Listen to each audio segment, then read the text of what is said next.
You're listening to the Palestine in America podcast. I'm your host, Nader Ahmoud. On today's show, we have Yasmeen Mashayekh, a college student at the University of Southern California, who has faced calls for expulsion, death threats, and a visit from the FBI after being targeted by stopantisemitism.org for speaking out for Palestinian rights. I'm so sorry that this has been going on, but how are you, Yasmeen? I'm doing okay.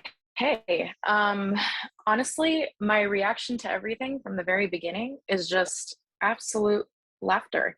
I remember first seeing the post where I got doxxed the first time someone sent me a screenshot after I took a bit of a social media break, and I got back after a few days, and I just opened my DMs and someone had sent me a screenshot, and my immediate reaction was just laughing at it because I know that it's an intimidation tactic. And even now, with everything that it's progressing, it's getting bigger and bigger with time, and I still don't feel any pressure to change any stances or apologize for anything at all.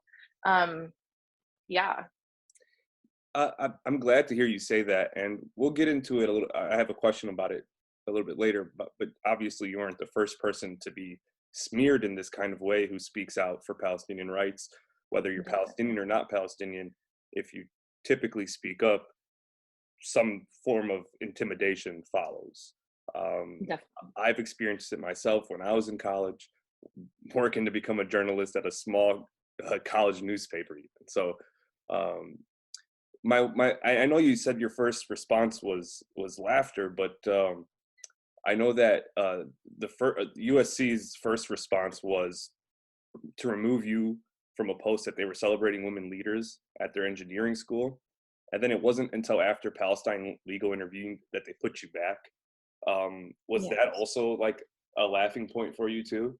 That they're like so easy to flop back and forth? Honestly, it was not surprising. I don't think it wasn't necessarily a laughing point for me, but after seeing that I was taken down on the site, it wasn't even something I was notified of. I was just looking up my name on Google to see what Canary Mission or stopantisemitism.org would be able to find about me, should I end up on their websites. And I noticed that my name was taken down after I was posted on stopantisemitism.org on their Instagram. So I guess I was a bit disappointed and hurt because I guess the school's immediate reaction to things like this is always just like erasure.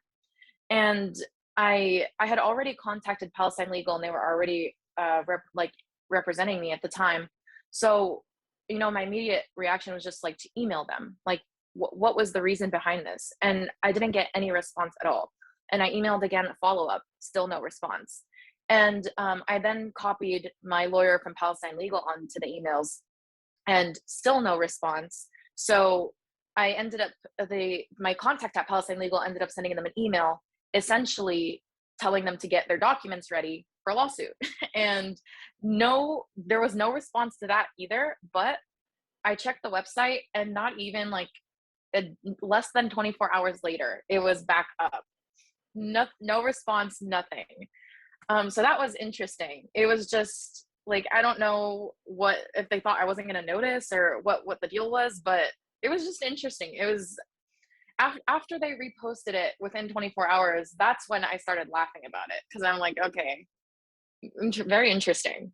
Right? I mean, it's kind of a sign of the times, which is why I do want to talk to you about. There have been others, like I've talked to people off the record, other journalists who have been have faced similar doxing techniques against them, and they didn't feel support around them. How would you describe your situation? Someone actually asked me this yesterday. They asked me like, oh, what support have you been getting? Not from the administration, because they're not going to support me, but from people around me at school. And I actually thought about it, and I almost shed a tear, because not a single person on campus has supported me except my friend group. Not a single person on campus I want to say like organizations or anything like that offered to do anything, with the exception of SJP. And the organization that I'm in right now as a DEI senator, I actually asked them to put out a solidarity statement for me. And they said they don't know if it's something they could do because they have to talk to the deans. And I'm like, well, it's really cool that you guys get conversations with the deans about this, because I don't. I didn't even know that they were aware. So I haven't been getting really a lot of support from like the community around me, like at school at all. However, I've been overwhelmed with the amount of support I've been getting online, in online organizing spaces and, activist spaces. So that's been really nice. That's what's been keeping me afloat. But in terms of around me, like on campus, nothing at all, actually. So if for our listeners who don't really know what it is, that your role is in that student organization, can you explain a little bit what your role is and what it is you do?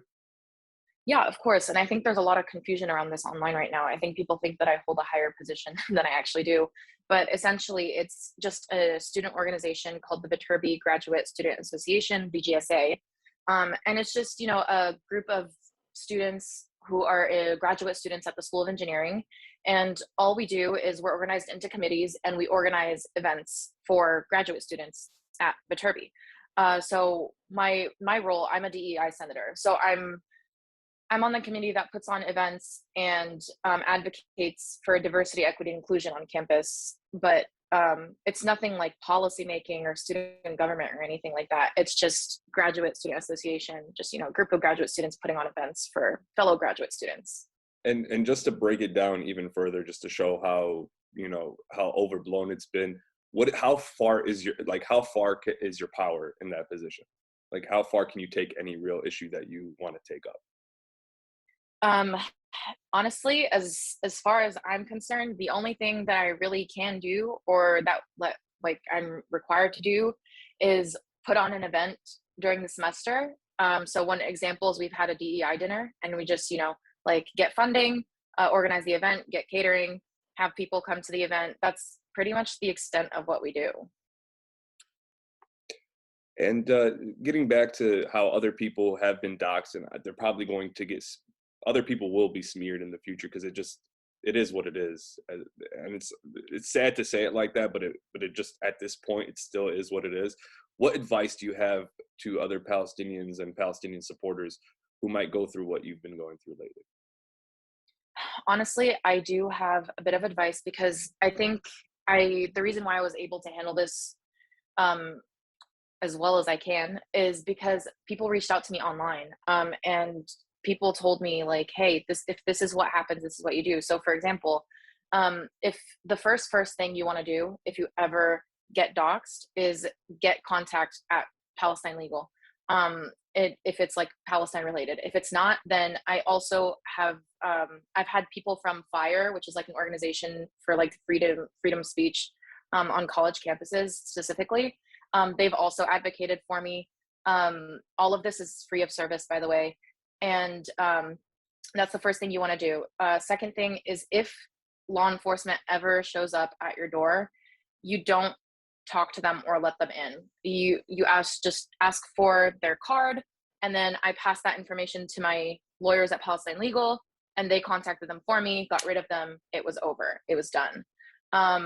So that's definitely the first two things. And I guess like the most important thing is not to be afraid, because that's the whole point of them doing this, is, trying to get some sort of apology or some sort of like you admitting that you're wrong. Like if you didn't do anything wrong, then you have no reason to apologize to anybody or admit that you said or did anything wrong. Like there are people who want me to apologize because they think I've said very, very extreme things online.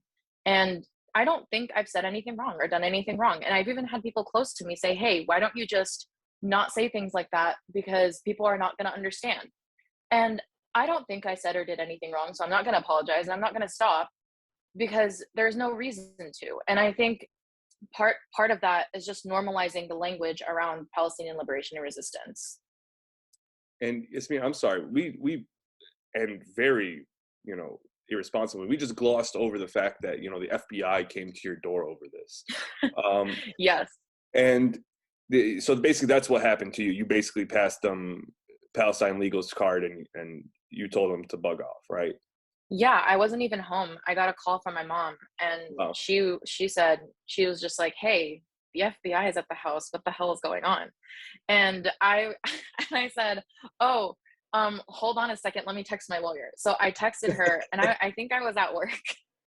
I texted my lawyer and I was like, hey, like, what do I do? And she was just like, oh, just, get a card and then tell them that she'll be in contact. That's it. Like, don't let them in, don't speak to them, don't say anything. So yeah, that was the extent of that. My sister was actually home too, and she said that they came with printouts of my tweets. And yeah, it was very interesting. She was like, they came with printouts of your tweets. And it was just like one of like the one on the top page, she told me, is the one that like stopantisemitism.org posted. So they said that they received some sort of complaint. So we're assuming that someone saw the post and reported it or something. I don't know. First, I'd like to say that's a great use of our tax dollars. Yeah, definitely printing out is. tweets of college students in a free democracy. But Yeah. I don't want to lose my train of thought. But what were the tweets that were? Because I'm looking for I'm looking for something that seems controversial. I had trouble finding anything. Yasmeen, to be honest with you. And what were the tweets that? Okay. The one that sent the entire Zionist lobby on an outrage was, I want to kill every motherfucking Zionist. That was the one that sent everyone, like, just like chickens running around. And the second one that they had like a big problem with was Yilan Yahud, that they translated the way that they wanted to translate. Right. And then they had problems with me saying all the homies love Hamas. So those are the three big ones. All my homies, and for our listeners and those that might not be too keen on this, but if you're a Zionist, that pretty much means you're asking for war, like period. There's no way ifs, ands, or questions about it. And so there's no issue with what you said, because like, and I don't want to get too far into this, but a couple weeks ago when what happened in Jerusalem happened, and people were like, oh, he's just a tour guide. No, he was an IDF soldier, and he was on stolen land, and that makes you a target. Sorry. Yeah. Like, unfortunately, that's the world we live in, and Palestinians have a right to resist in any way that they see fit, whether violence or peaceful. So that's just a point I want to make sure that our listeners got across. Yasmeen, I don't want anything else you want to say about this topic before I ask you about random shit I think people should know about you. All right. I guess like the last comment is just like, Palestinians didn't make up their right to resist in any way, whether it be violent or not. That's like something that's protected under international law, which, some countries think they're bigger than international law, but that's something that we have under international law. That's not something that Palestinians made up or like pulled out of our asses. It's a protected right, should be protected. I'll say that. Cool. And Yasmeen, the reason why I wanted to just like leave that subject there, because I think we pretty much talked, we touched all the points, and if you have anything else to, add on to it, cool. But I also, want to highlight things about you that have nothing to do with this. What are you studying at USC? I'm studying civil engineering, and I'm actually both an undergrad and grad student at the moment. So I'm in my senior year of undergrad, and I started my master's through progressive degree program. Yeah, that's what I'm studying at the moment. And so what do you want to do with that degree? What's I don't want to put too much pressure with this question, but what's kind of the dream for Yasmeen? Yes. So the ultimate goal is to get a nonprofit started. And, I want to take my skill and licensing and all of that back home. And the dream is to rebuild whatever the Zionists have destroyed on the homeland, assuming that I'm ever able to get back or go back at all. Have you ever been back? Nope. And so I'm guessing you don't have a Hawiyah? I don't, no. Do you have any family back there, or are they all in the States or in the diaspora? So it's like all over the place. You know how it is. So I have like some family here. I have some family in Dubai. I have some family in Amman. I have some family in Lebanon. There's like extended family in Palestine, but it's like through my cousins. It's like extended, right? Because both sides of the family. Where does the Mashayekh family originate from? So That's from my dad's side. We're from Lifta, and then from my mom's side is Yafa. So it's both in the 48 territories that were one of the first to be expelled. Have you ever tried to go back and been denied? I never tried to go back. So I lived in Amman for 5 years, and at the time, my mom took advantage of that and went on a trip to Palestine, and she was able to go. However, I was too young at the time to be able to go with her, and I don't know, she was just like worried about safety. Right. So yeah, so she just left me and my sisters behind with my grandma. Yeah, it's a thing that I kind of like. I just recently had a daughter, and she's 2, and I'm like, Yeah, it's like conflicted. It's like I want to take her back so bad, but I don't want to subject her, to any mistreatment. yeah, It's like the parenting juggle. So I don't really blame anybody for not doing something like that. yeah. And inshallah, you do get to go back. I mean, I just came back. I was there in September for only a week, but it was the best week of my year. So not to rub it in, but inshallah, we're all there at the same time, vibing out. I always ask people when I'm talking to people that I consider Palestinians that people should know. Inshallah, in the day that's we see a free Palestine, and let's say we're having a big free Palestine party. What's at the top of your playlist if you were asked to DJ? Oh my God. And I know it's a tough question. It's the toughest question I probably asked. This one's a very difficult question, but you know what? It's actually not a Palestinian song by a Palestinian. It doesn't have to be. Yeah. Do you know I'm a big Tamer Hosni fan, and it would probably be Ana Wala Arif. That song is so good. It's iconic. I love that one. Fantastic. Yasmeen, are you from the Bay Area, or from California, or did you just move out there for school? No, so I've been here since 2014. My whole family's here. I've been in Southern California since 2014. I went to high school here, college here. Yeah, I don't know why it's in the Bay Area. Excuse me. No, you're good. It's the Midwest in me. The final question I'll leave you on, Yasmeen, before I let you go and about your day. Any other hobbies that you have? You know what? I actually have a lot, and I do art. I do writing.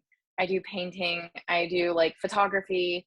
I experiment with a lot of things. I have a lot of books. I'm just looking around me in my room right now, and I just have stacks and stacks of books. I really like reading about psychology and social sciences. Anything that's not related to engineering is my hobby.